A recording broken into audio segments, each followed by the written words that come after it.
Welcome back. Summer is nearly here, and it's time to plan those vacations. Here with great advice on using the latest tech for travel, please welcome the editor-at-large at Tech Radar, Lance Ulanoff. Hey, Lance. All right.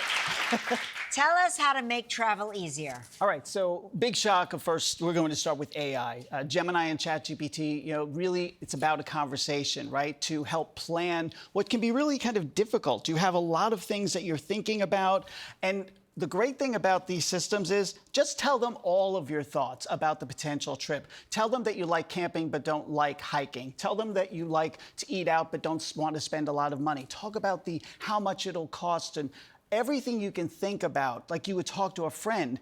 And it starts a conversation, and it instantly starts to give you information about climate and timing, walks versus hikes, August versus September, timing about when you're going to travel. And by the way, it's a conversation. Just keep putting stuff in until you have the kind of trip you want. One thing to remember about these, ChatGPT, Gemini, Claude, all of them, verify and double check every bit of information it gives you at the end because they're not perfect, they're still AI.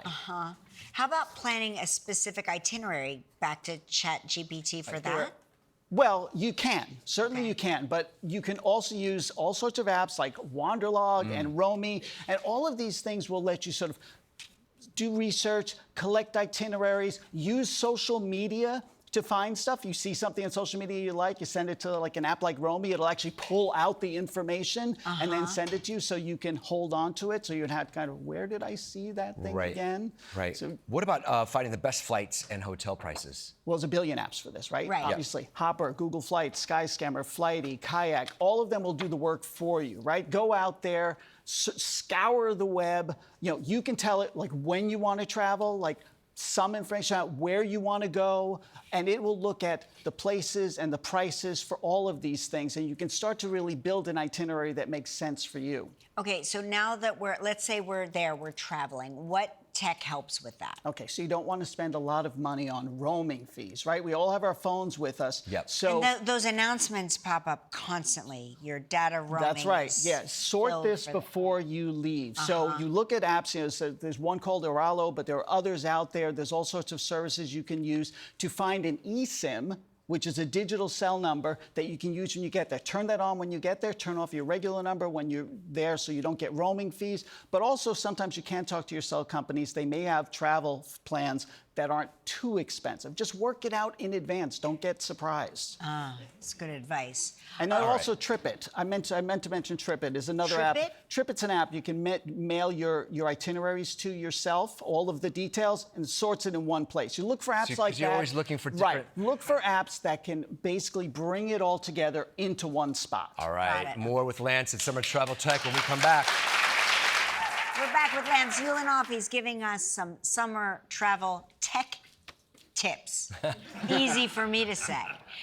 So what tech will help us with unfamiliar locations? Look, the worst thing is getting lost. Yeah, right. In a farm, right? You just don't know where you're going. Streets aren't all in a grid. Google Maps, Apple Maps, what you have on your phone, you can have them on your watch. They will tell you. They can turn-by-turn navigations that you can even see on your watch, which is super helpful because then you're not always holding your phone in front of you.